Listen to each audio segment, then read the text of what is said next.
At a family celebration, my father toasted my brother's honor and called me a burden. 10 seconds later, a breaking news report on the TV behind him named me as the general who just saved the country. The silence that followed was deafening. My name is Major General Riley Stone, and that night, my own father reminded me that in our family, titles mean nothing when they belong to the wrong child. It was a sweltering July evening at our family's Missouri ranch, a patriotic, picture-perfect celebration. My older brother, Captain Liam Stone of the Navy, held court in a custom-tailored suit, the chosen one. I stood on the periphery in faded jeans and dusty boots. My father, Harrison Stone, rose, a glass of bourbon in hand. "I'd like to make a toast," he boomed. He lifted his glass high, looking directly at Liam. "To my son, Captain Liam Stone, a man who carries the Stone family legacy with honor and brilliance." Applause erupted. Then, he turned to me. His eyes were icy and empty. He cleared his throat. "And my daughter, well, her choices are her own burden to carry.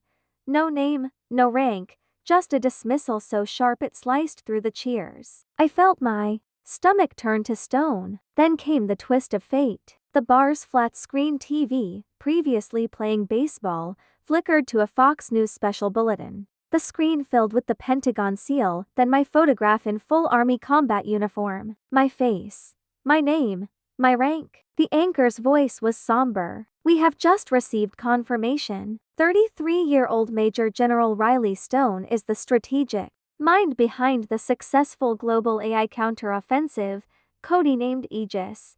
The silence was absolute. My father's bourbon glass trembled in his hand, the pride in his eyes draining away like a faulty dam. They saw me now, but not as a daughter, only as an anomaly that had just publicly shattered their perfect family narrative. I walked into the house, a ghost no one noticed. In the foyer, the picture wall was a shrine to Liam. My face was nowhere. Upstairs, I found the proof. A soggy cardboard box in the attic with faded black marker. Riley stuff. Inside, jumbled together like trash, were the pieces of me they'd chosen to forget. My first marathon medal, the green beret my grandfather gave me, my Soldier of the Year certificate from the 82nd Airborne. They hadn't just ignored my victories. They had literally boxed them up and hidden them in the dark. The attic was a museum of disregard, but the true war began a few months later. I was in my office at the Pentagon when my phone started buzzing relentlessly. On the break room TV, there he was, my cousin, Ethan Vance, in his West Point dress uniform, on a national morning show. He was being hailed as one of the brilliant minds behind Operation Iron Echo, my operation. With a trembling voice and a single, perfectly timed tear, he described my mission, my decisions, my debriefing notes, word for word, as his own. "We didn't leave anyone behind," he choked out, "and America fell in love with a hero who was a complete fraud." I called my father, my voice shaking with rage. "You saw the interview?" I asked. "Of course," he said, his tone casual. "Ethan did great. The country needs heroes like him. That was my operation, Dad. He stole my work." My father sighed, a sound of pure, weary condescension. "Look, I told him he could go ahead with it. He needed a boost for his future. This helps the family image. You're already a general. Don't make this about ego, Riley. To him, my life's work, the lives of my soldiers, my honor, it wasn't a betrayal. It was a strategic branding decision, and I was just an asset to be leveraged for the good of the men in the family."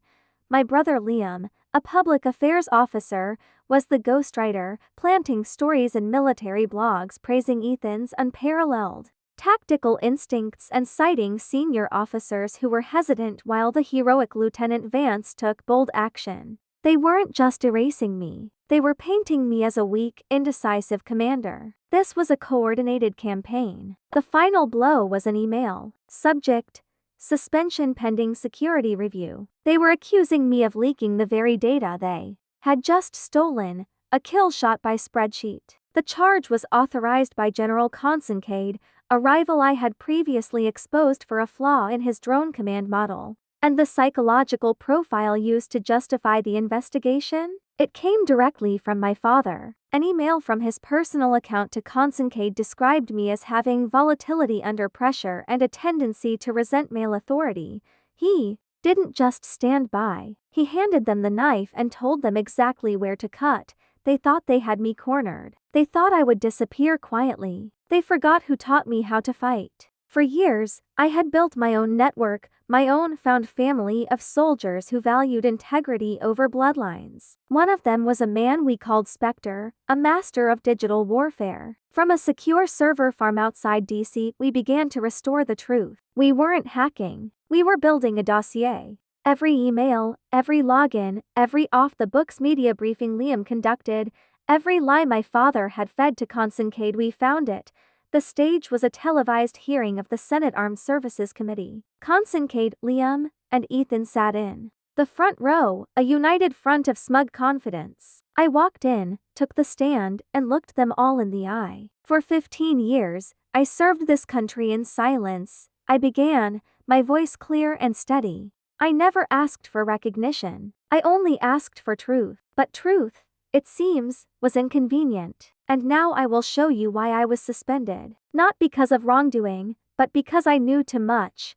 I didn't make accusations. I presented evidence. First, the video of Ethan on TV, followed by the unedited black box audio from my actual operation. My voice barking orders, coordinating airstrikes, saving lives. No Ethan, just me. Then, the email exchanges between Consincade and Ethan, promising a promotion in exchange for his public cooperation.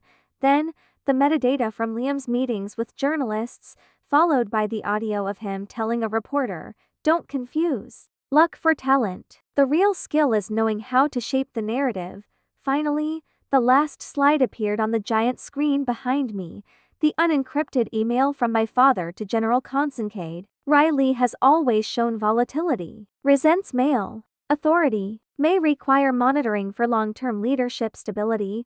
I let the words hang in the silent, stunned room. Senators, I said, my voice razor sharp. These were not investigations. They were assassinations of character, strategic, calculated, and political. I looked directly at the men who had betrayed me. You tried to bury me, I said, but all you did was dig your own grave with documentation. You underestimated me. That is your legacy. I stepped back from the microphone. The silence was the sound of truth landing like a gavel.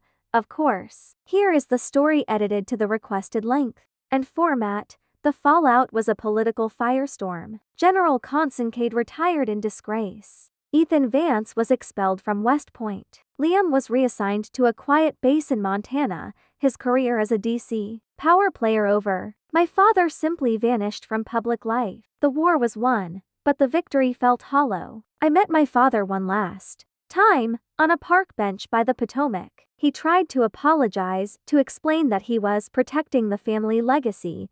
I looked at the man who had sacrificed his daughter for a narrative. You stopped being my father the day you chose strategy over honesty, I said. I placed the old key to the family ranch on the bench between us. This is the last time we speak. Goodbye, Mr. Stone. I walked away without looking back.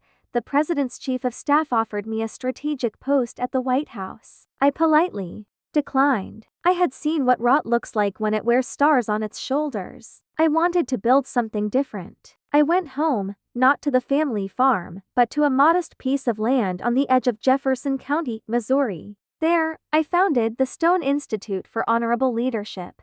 The name wasn't about pride. It was reclamation. It became a sanctuary, a place where young officers and veterans came to learn the kind of strength that doesn't shout, the kind of leadership that holds.